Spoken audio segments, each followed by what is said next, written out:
잘 키우자 TV에 오신 전국의 학부모 여러분 안녕하십니까? 오늘이 2021년하고도 6월 14일이네요. 제가 좀 영상이 좀 뜸한 거는요. 책 출판하는 게 이제 막바지 조율에 들어갔기 때문에 이것저것 신경 쓸 일도 많았고요. 또 무엇보다도 그 아이들 일부 아이들은 제 영상을 보고 이제 커리를 받아서 진행을 하고요. 공부를 하는데 그 중학생들 뭐 1학년 때부터 커리를 받은 애들도 있고 2학년 중반쯤엔 이제 첫 중간고사를 보고 큰일 났다 싶어서 이렇게 커리를 받은 애들도 있고요. 3학년 초부터 이렇게 공부를 해왔는데 그 이제 5월 달에 고1 첫 내신 시험을 보잖아요. 그런데 딱 두 파트로 이렇게 갈라지더라는 거예요. 결과가. 그 부모님이 컨트롤이 잘 되는 상태의 아이들, 이런 아이들은 뭐 물론 제가 이렇게 커리를 줄 때는 뭐 공부를 얼만큼 해왔느냐, 실력이 있느냐 이런 거 따지지 않고 어떤 상황에 있더라도 받아서 아이가 여기서 최하의 위치에 있더라도 극복을 시켜서 이렇게 좋은 성적을 거둘 수 있도록 이렇게 도와주고 있는데요. 부모가 잘 컨트롤이 되는 아이들은 늦어도 늦게 시작을 했어도 고등학교 1학년 첫 중간고사에서 거의 올 1등급이 나오죠. 지금 많은 애들이 올 1등급이 나왔다고 이렇게 성적을 가지고 저한테 문자로 보내오고 기뻐하고 좋아들 하시는데요. 반면에 또 안타까운 아이들은요.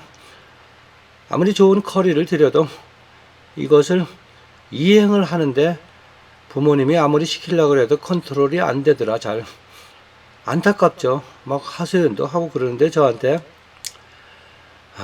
그래서 이거는 초등학교 때부터 아니면 미취학 아동일 때부터 부모님이 조금만 신경을 쓰셔가지고 아이들을 좀 컨트롤 해 주셨으면 아이가 나중에 뒤늦게라도 공부를 해야 되겠다고 마음 먹었을 때 이렇게 탄탄대로로 착착착착 뻗어나갈 수 있는데 이것을 방해하는 그 여러 가지 습관들, 잘못 들여온 이 습관들 때문에 결국은 부모님들이 멘붕에 빠지고 진짜 돌을 닦는 고통에 마음 고통도 당하고요.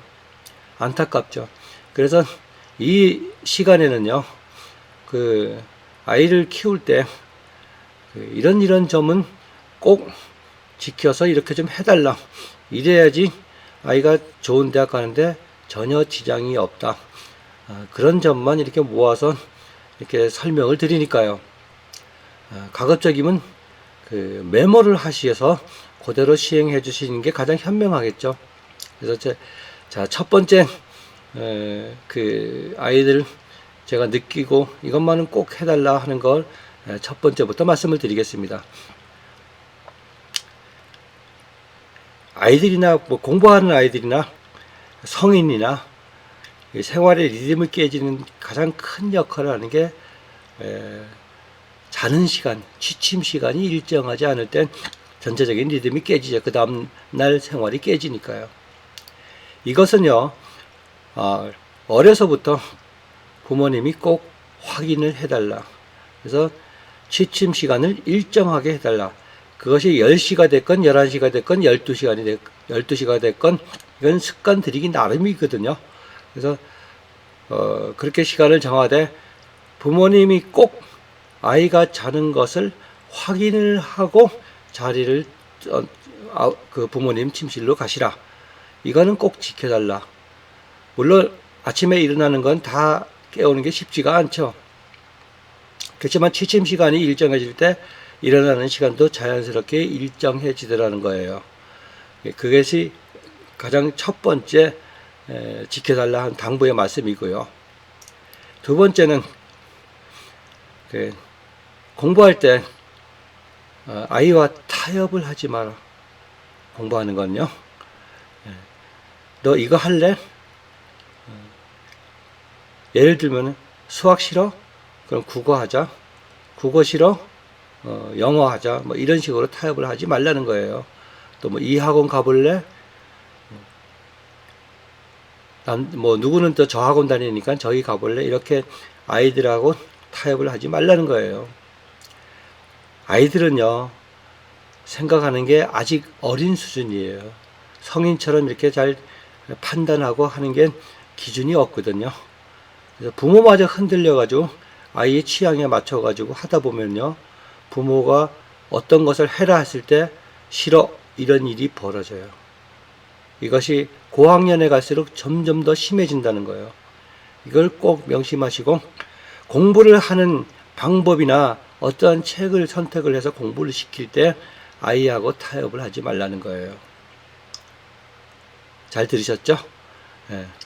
그러기 위해서는요, 또 한 가지, 어려서부터 되는 것과 안 되는 것을 아이에게 정확하게 인식을 시켜달라는 거예요.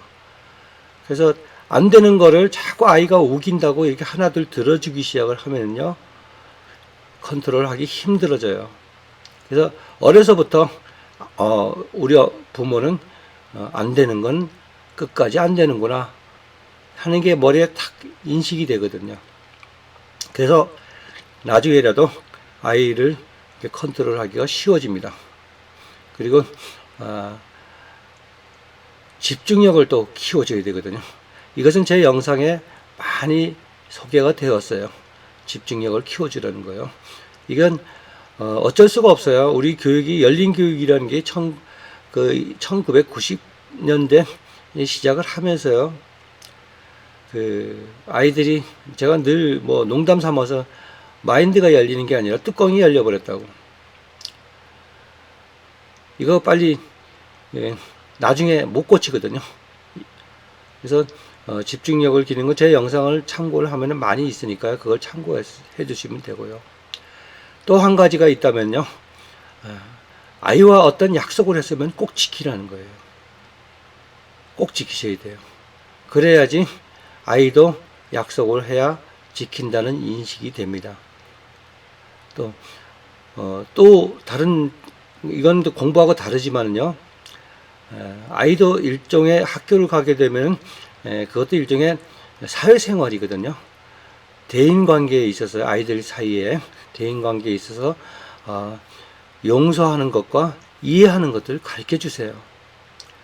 어떤 부모는요, 내 아이가 어떤 아이한테 한 대 맞고 오면은 그 새끼 데려와, 내가 가서 잡아줄게, 아니면 가서 잡아놓고 와. 좀 어감이 좀 그런데요. 이런 식으로 아이를 전투적으로 키우지 말라는 거예요. 그럼 이것이 먹혔을 때 아이는 계속 그런 식으로 성장을 하게 됩니다. 진짜 어려워지죠. 아시겠죠? 또 한 가지가 있다면요. 뭐 대한민국 사람이라면 누구든지 이렇게 뭐 정치적인 성향을 가진 부모님들이 많이 있으세요. 그래서 이런 내용들을 아이한테 주입을 하지 말라. 물론 부모님이 가지고 있는 게 맞더라도요, 아이들한테 어려서부터 이렇게 획일적으로 해놓으면요, 그 아이는 그 테두리에서 벗어날 수가 없습니다. 물론 제가 이렇게 여러 가지 경험을 했을 때요, 그런 가정에서는요, 그런 아이가 나중에 제가 뭐 구체적으로 말씀을 드릴 수는 없고요, 그렇게 자랐더니까 아이가 군에 가서도 제대로 적응을 못하고 관심병이 되고요, 툴툴거리고 나와서 취업도 못하고요, 아주 어려운 상황에 처하게 되거든요. 그래서 가급적이면 아이한테 어떤 정치적인 부모의 결론을 이건 이런 거야 이런 식으로 하지 말고 글쎄 네가 나중에 큰 다음에 한번 생각을 해봐 이렇게 하세요. 아이들은 판단력이 없습니다. 뭐 어려서부터 그런 걸 주입하는 거는 대한민국은 아니죠. 다른 나라에서 그렇게 하겠죠. 우리 아이들은 밝고 명랑하고 고운 마음으로 키워나가는 게 가장 좋은 방법이거든요. 잘 기억하시리라고 생각을 합니다. 제가 뭐 이런 말씀 한다고 뭐 정치적으로 이 별 얘기를 다 한다고 하겠지만요, 우리가 아이가 잘못될 수 있는 그 여러 가지 사례들은 이렇게 막아주고 가야 되거든요. 그래서 그렇습니다. 그리고 또 그래서 이제 부모님의 그 편향성을 가르치지 말라. 물론 부모님은 난 편향성이 아니야 이렇게 하시겠지만은 그런 학습적인 면만 아이하고 토론을 했으면 좋겠다, 이런 말씀을 드리고 싶네요. 또 이제 또 한 가지가 있다면요, 학습 관련해 가지고 이제 부모님들은 잘 모르시니까 성공 사례를 많이 듣고 남의 집 애들을 많이 듣잖아요. 저도 이렇게 거리 들이다 보면 어머님들이 불안해요. 이거 해서 되겠어요? 남의 집 애들은 안 그런데요. 뭐 우리 애는 지금 중학교 과정 하고 있는데 다른 애들은 수학을 벌써 미적을 했어요. 영어를 뭐 토플을 했어요.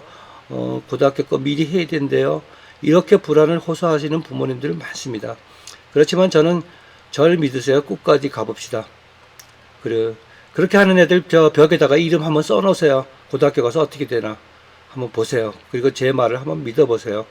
그래서 했던 애들은 고1 내신부터 1등급이 나오더란 얘기예요. 그래서 주변 환경에 이렇게 팔랑귀라 그러죠. 안 그럴 수밖에 없어요. 다 부모님들은 내 아이에게 좋은 거 해주고 싶거든요. 나는 내 아이한테 이렇게 죄 짓는 건 아닌가, 이렇게 처지게 한 건 아닌가, 늘 그런 마음은 있으시겠지만요. 그러지 마시고요. 그러지 마시고 그것이 궁금하고 그것이 부럽고 두렵고 하신다면 EBS 내 아이가 초등이라면 초등과정 가보세요. 이제 초, 중, 고 이렇게 다 구별이 되어 있거든요. EBS에 가면요 가장 정확한 정보가 있습니다. 물론 뭐 유료 강좌 여러 사이트들도 많겠지만요, 제 기준은 그렇습니다. 물론 그런 사이트들은 뭐 EBS와 차별화된다고 또 많이 하시겠지만은요, 제 경험으로는 가장 정확한 정보, 정확한 것보다도 내 아이의 수준에 맞는 공부를 돈 안 들이고 아주 좋은 컨텐츠로 할 수 있는 게 EBS거든요. 그래서 부모님들은 주위 환경의 이야기에 귀 기울이지 마시고요. 그럴 때마다 EBS에 한번 들어가 보세요. 아주 다양하게 잘 준비가 되어 있습니다. 거기서 판단을 하시기 바랍니다. 그리고 또 한 가지, 때가 되면은 고등학교 대입 정책에 대해서 뭐 초등학교나 중학교 정책은 별로 눈에도 안 들어와요. 우리 아이가 대학을 갈 땐 어떻게 되느냐, 대학교 정책이 대입이 이렇게 바뀝니다 하면은 뭐 조금만 변동이 있어도 어떤 교육 뭐 이렇게 하시는 분들은 또 이렇게 어머니들을 모셔가지고 이렇게 준비해야 됩니다, 이렇게 해야 됩니다, 저렇게 해야 됩니다 설명해 주시는 거 다 좋아요. 그렇지만은 5년 뒤가 될지 아이 학년에 따라 10년 뒤가 될지 그것을 미리 알아서 볼 필요는 없다. 중요한 거는요, 교과과정입니다. 아무리 교육정책이 바뀌고 어쩌고 해도요, 교과과정을 소홀히 한 애들은 좋은 대학에 갈 수가 없어요. 교과과정을 다 충실히 하고도 뭐 그런데 귀 기울인다면 그런 것도 있구나 하는 정도지만요, 아이가 커서 그 위치에 가서 그 정보를 봤을 땐 그건 아니라는 걸 많이 느낄 거예요. 한 예를 들면은요, 2000년대 전에 그때 뭐 어떤 그 교육부 장관님이 한 가지만 잘해도 충분히 누구든지 대학에 가서 잘 될 수 있다 하고 결론을 내린 그 말을 부모님들이 인식을 했죠. 그렇지만 그때 그 교육과정 설명을 드릴 때는요, 한 가지만 하라 그래서 국영수에서 한 가지만 하라는 얘기는 아니었어요. 교육과정을 다 하되 아이가 어느 한 부분에 뛰어난 게 있으면 그걸 잘 키워주겠다, 이런 뜻에서 그 교육정책을 했는데요. 모든 부모님들이나 아이들은 난 한 가지만 잘하면 내가 원하는 대학 갈 수 있어요. 착각을 해서 공부를 안 했죠. 교육과정. 그래서 난리가 한번 났습니다. 또 지금도 마찬가지예요. 뭐 최저 등급을 올린다, 뭐 논술이 없어진다, 뭐 학종이 어떻게 되고, 뭐 세특이 어쩌게 되고, 그건 다 부수적인 얘기고요. 그것도 교과과정이 제대로 됐을 때 얘기거든요. 그래서 EBS를 가서 충실하게 해달라. 그게 우리 아이가 가장 안전하게 원하는 대학에 가는 지름길이고 지침서고 거기서 유레카가 나옵니다. 그렇게 해보시기 바랍니다. 그리고 또 한 가지가 더 있다면요. 내 아이를 이렇게 유심히 보다 보면 어떻게 좀 조금만 잘하면은요, 부모 기준으로 보면, 야, 이거 우리 아이 천재가 아니야? 막 이래요. 그러다 보면 내 아이가, 야, 이렇게 성취도가 뛰어나네? 그래서 막 시키다 보면요, 굉장히 빨라요. 받아들이는 게. 이게요, 부모님들 이렇게 가슴에 손을 얹고 옛날 생각을 해보세요. 부모님도 그런 능력 다 있었어요. 그렇지만 옛날 환경은 또 그렇지가 않았거든요. 그래서 지금같이 좋은 환경에서는 이렇게 뭘 해주면 아이가 잘 받아들이고 하니까 내 아이가 천재인지 착각을 해요. 그러다 보면요, 이제 또 서점에 또 이렇게 가면 너무 많은 책들이 쫙 있습니다. 우리 아이가 글을 착착착착 읽고 이해도도 빨라. 한 초등학교 한 2, 3학년만 되면요, 진짜 뭐 막말로 눈에 보이는 게 없어요. 이것도 해주고 싶고 저것도 익혀보고 싶고, 딱 서점에 갔더니 초등학생이 읽어보는 논어, 뭐 초등학생이 볼 수 있는 뭐 주역, 이게 뭐야? 우리 때는 논어 어려워서 뭐 보지도 못했는데 뭐 초등학생이 이거 보내 해가지고 그 책을 또 이만큼 가지고 아이한테 이렇게 주고, 너 이거 한번 해봐 하니까 아이는 뭐 재미로 읽죠. 이렇게 만화도 섞여 있고 뭐 끄떡끄떡 해. 뭐 주역을 보니까 뭐 이래. 솔직히 말해서 창피한 얘기인데요, 저도 그랬거든요. 지나와서 참 아이한테 못된 짓을 했다. 주역인, 전 몰라요, 그런 거네요. 내가 뭐 우리 아이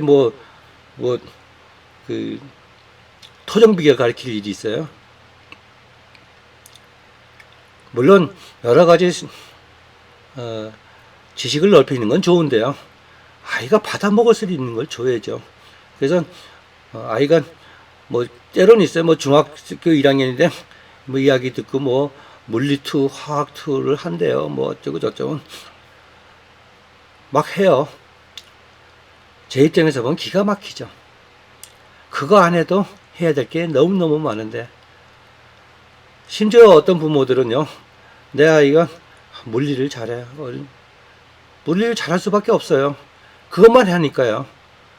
그리고 물리라는 것들은요, 조금만 신경을 쓰면은요, 잘 하게 돼 있어요. 또 그걸 자랑하고 싶어가지고, 요즘 뭐, 집에 애들 뭐 해요? 생물 하는데요. 생물해요? 우리 애는 물리 하는데요. 이게 무슨 신분 상승이 되는 것처럼 착각을 하시는데요. 생물도요, 따지고 보면 할 게 너무너무 많은 거거든요. 그러니까 전체를 아우러서 봤을 때 저는 제 마인드로 봤을 때 진짜 웃기는 얘기죠. 그래서 내 아이가 뛰어나면 뛰어날수록 교과의 전체적인 과목에 충실하도록 이끌어주는 게 부모의 책임이에요.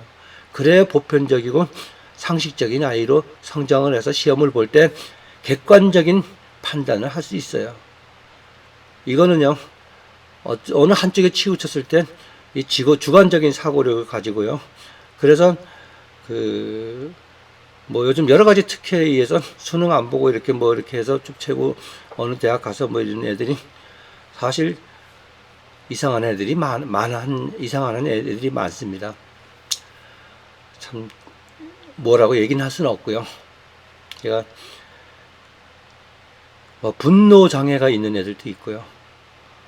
아무리 뭐 의대를 다니고 뭐 해도 지 분노자 조절 못해서 옆에 있는 애 두들고 패고 막 이래요. 안타깝죠. 뭐 자꾸 그런 신뢰를 자꾸 들어서 죄송한데요, 제가 느낀 거니까 어쩔 수 없어요. 그리고 또 중요하게 이제 봐야 될 건요, 내 아이가 초등학교 1학년에 입학했다. 그럼 가서 학력에 뒤떨어질까봐 뭐 이런 거 공부시키는 거 다 좋습니다. 그렇지만은요, 요즘 거의 모든 애들이 학교 시설이 좋다 보니까 맨몸으로 갔다가 맨몸으로 옵니다. 그래서 여기서부터요, 아이가 힘들어 할까봐, 우리 때는요, 이런 책가방을 뭐 들고 양쪽에서 어깨 뭐 빠지도록 들고 보통 4km, 6km 걸어서 학교를 갔거든요.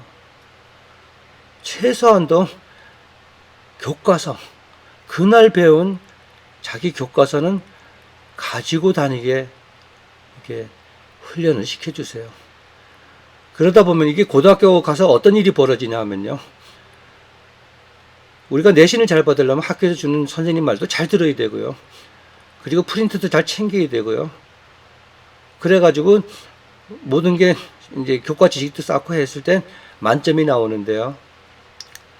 어떤 아이들은 이 부모가 뭐 할 수 없어요. 부모가 챙겨줘야 돼요. 프린트가 가방 안에 막 떡이 돼가지고 아예 뭐 가져오지 않는 애들도 있겠지만요. 프린트 검사는 초등학교 때부터 학교 출석부라고 생각하고 부모님이 챙겨주세요. 이해 가시죠? 프린트물 꼭 챙기고요. 교과서 꼭 챙기는 게 습관화 시켜줘야 됩니다. 얘네들은 초등학교 때부터 이게 습관이 안 되면요, 그날 배운 게 뭔지, 이게 그 교과서를 부모님이요, 학교를 갔다가 오면은 그 시간표라는 게 있잖아요. 그것과 대조해가지고 아이한테 꼭 물어보세요. 자, 국어 시간엔 뭐 했니? 물어보세요. 수학 시간엔 뭘 배웠니? 어디서부터 어디까지? 그래서 교과서에도 체크를 해주고요. 여기까지 됐구나. 부모님 이거 관리해 주셔야 돼요. 뭐 비싼 과외가 중요한 게 아니라. 그래야 아이들도 학교에 가서 열심히 듣고, 또 경우에 따라서 내가 집에 가면 엄마한테 이거 했다고 얘기해야 될 텐데 잘 들어야지 하는 그런 습관이 들거든요. 학교에서 아무리 선생님이 못 가르친다고 교과 과정을 무시하는 애들은요, 계속 엇박자라는 공부를 하게 되어 있습니다. 그 아까운 시간에 안 듣고 딴 생각하고 이게 머릿속에 자꾸 분산이 되니까요, 집중력이 흐트러지기 시작합니다. 그래서 프린트 챙기는 습관이 고등학교 내신으로 바로 연결이 됩니다. 그리고 정리를 하면은요, 아이가 교과서를 3개를 가지고 갔으면요, 그날 방과 후에 집에 오면은 그것부터 아이하고 이렇게 정리를 해주세요. 이게 습관이, 좋은 습관은 들일수록 좋은 거거든요. 그래서 반드시 점검하고 결산을 해 주셔야 돼요. 이해 가시죠? 시간표 같이 보면서요. 그리고 그러다 보면요, 또 어떤 면에서는 뭐 선생님이라고 다 잘하시는 분은 아니잖아요. 물론 지금은 잘 모르겠어요. 한 20년 전만 해도요, 전교 1등을 하는 부모가 있었어요. 초등학교 교사인데 그 자기네 아이들은 전교 1등을 해요. 그런데 아주 방치하는, 제 기준으로 봤을 때는 방치하는 선생님이 있었어요. 남의 아이들은. 이랬을 때는 1년 동안 아이가 학력에 격차가 생기죠. 뭐 지금은 뭐 그러신 분들은 안 계시리라고 생각을 해요.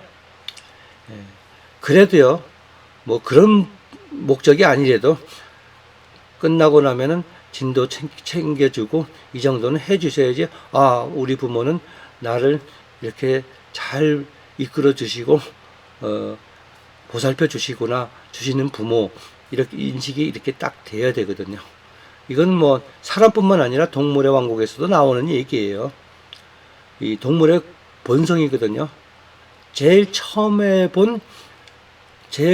맡은 냄새가 부모예요. 동물의 왕국에서는요. 사람도 똑같습니다. 부모가 어렸을 때부터 동그란 그릇에 그러면 동그란 아이가 태어나고요. 세모진데다가 키우면 세모가 되고요. 빨간색으로 물들이면 빨갛게 되고요. 파란색으로 물들이면 파랗게 되는 게, 물론 유전적으로 또 강해가지고 그렇게 안 되는 애들도 있어요. 그렇지만은 거의 모든 애들은 이렇게 보편적인 아이로 태어났거든요. 지금은 이렇게 관리를 잘 해주는 애들이 전교 1등을 합니다. 꼭 명심하시고요. 그리고 그 초등학교부터 항상 교과 중심으로 진행을 하시고, 그래도 시간이 남으면 뭐 다른 피아노를 하든가 뭐 비올라를 하든가 뭐 다른 걸 하세요. 또 어떤 경우를 이렇게 제 경험한 사례, 이렇게 그 아이들 이제 거의 폭망해가지고 저 살려주세요 이렇게 와서 온 애들, 그 부유한 가정에서 키운 애들은요, 뭐 어떤 악기를 하다 보면 또 오케스트라를 하고 뭐 어디 큰 홀을 빌려가지고 이거 뭐 대회도 하고 많이 그러잖아요. 뭐 사진 막 찍고 이래서 뭐 카톡에도 많이 사진이 있고, 그래서 한번 이렇게 뒤져봐요. 그러면 그런 사진들이 참 나와요. 아, 이렇게 될 때는 무슨 일이 있었구나 하는 거 제가 감을 잡죠. 아무리 좋은 것을 시킨다 그래도요, 교과 과정이 우선입니다. 그거부터 하고 나서 나머지를 시켜달라. 그리고요, 이제 제일 중요한 거 두 가지입니다. 두 파트. 글씨. 이건 어려서부터 글씨를 잘 안 해주면요, 아니 개발 서발 쓰는 글씨를 가지고 논술을 한대요. 나중에 커가지고요, 이 써봐라 그러면 저도 못 알아듣는 글씨로 쓰는 애들이 가방 들고 많은 돈을 쳐발라가면서 논술 배우러 다녀요. 좋다고요. 그래가지고 배웠다 그래. 그럼 써가지고 지금 논술 타자 쳐가지고 논술 보는데 없잖아요. 그러면 그걸 그 시간에 고쳐서 쓰려면요, 10분에 쓸 걸 1시간 걸려요. 그리고도 이게 일단은 나이 많은 분들이 그거 심사하잖아요. 우리처럼 이렇게 나이가 이렇게 젊은 사람들은 이렇게 보면 알죠. 아이씨, 욕 나오죠. 그럼 뭐 채점할 것도 없잖아요.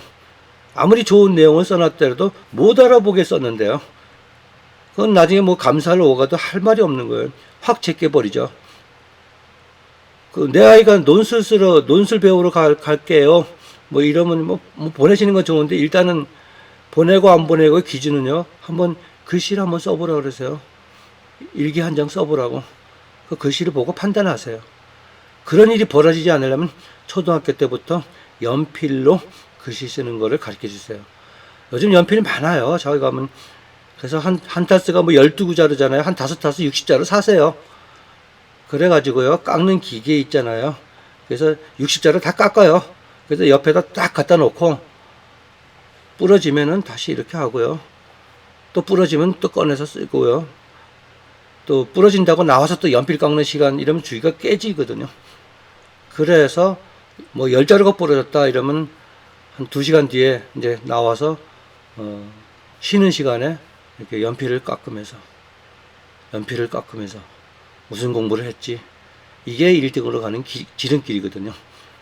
꼭 연필로 종이에 쓰는 훈련을 시켜달라. 이게요, 요즘 펜들이 너무너무 좋아가지고 막 미끄러져요. 막 살살살살 손에 힘도 안 가도요. 이게 글씨가 되겠습니까? 마찰력이 있어야지 글씨가 제대로 되거든요. 그리고 가급적 크게 쓰게 해주세요. 크게 쓰는 애들이 작게도 잘 써요. 작게 쓰는 습관이 들은 애들은 크게 못 씁니다. 절대적으로 큰 종이 아끼지 말고요, 크게 쓰고 종이에다가 연필로 쓰는 습관을 들여달라. 지금까지 제가 말씀드린 그 많은 이야기들, 이거 다 적어서 하는데, 이걸 또 전부를 한 방에 날려버리는 나쁜 습관이 있어요. 이것이 스마트폰입니다. 제가 스마트폰에 대해서는 여러 가지 영상에서 언급을 했기 때문에 여기서 또 뭐 구체적으로 말씀을 안 드릴게요. 그리고 컴퓨터 게임이죠. 게임.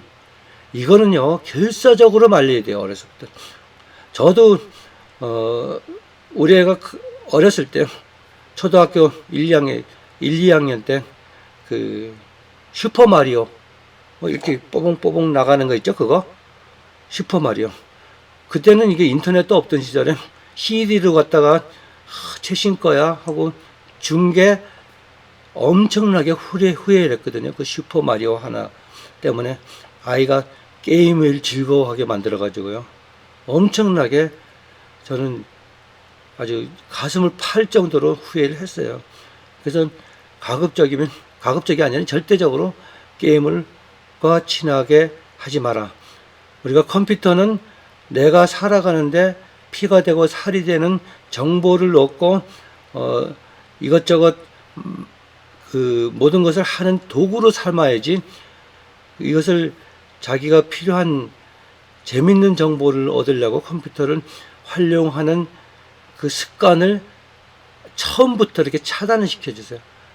아이에게 주입을 시켜주세요. 컴퓨터는 공부하는 데 쓰는 거다. 컴퓨터는 내게 도움이 될 때만 쓰는 거다 하는 인식이 되게끔 해주고요. 또 그러다 보니까 요즘 컴퓨터가 뭐 보편화되고 하다 보니까 뭐 노트북으로 공부하고요. 저는 지금도 정확하게 주장하는 거는 공부는 데스크탑으로 해야 되고요. 또 탭이라는 거 있죠. 탭. 이걸로 공부 안 되거든요. 어려서부터 요즘 그 습관이 뭐 탭으로 뭐 요즘 뭐 학습지 하는 회사들도 뭐 탭으로 막 하고, 가급적이면 이런 거 하지 말고요. 학습지를 시키시려면요, 그런 거 다 배제하시고 종이로 된 학습지 시키세요. 아이가 체험적으로 시험 보는 거는요, 종이에다 글씨 쓴 걸로 시험을 보거든요. 탭으로 시험 안 봅니다. 쉽게 나오고 쉽게 지우고 쉽게 하는 그런 습관이 들지 않도록 훈련을 시켜주시기 바랍니다. 그래서 가급적이면 손으로 쓰고 읽고 공부를 하게끔 시켜주세요. 그리고 컴퓨터는 내가 공부한 게 맞는가 확인하는 도구, 그 정도로 썼을 때 성공을 합니다. 그래서 이번 시간에 그 수면 관리하는 것부터 쭉 설명을 드렸는데요. 최종적으로 그 많은 관리를 해도 이거 한 방에 날려버리는 게 컴퓨터 게임이고 스마트폰입니다. 이게 스마트폰이 안 시켜주는 그 제 커리를 받는 부모님들이 꽤 많아요. 공통점은 전교 1등 하더라는 거예요. 제가 뭐 스마트폰 회사하고 뭐 원수가 져서 그런 게 아니라 공부하는데 방해가 되니까요. 제가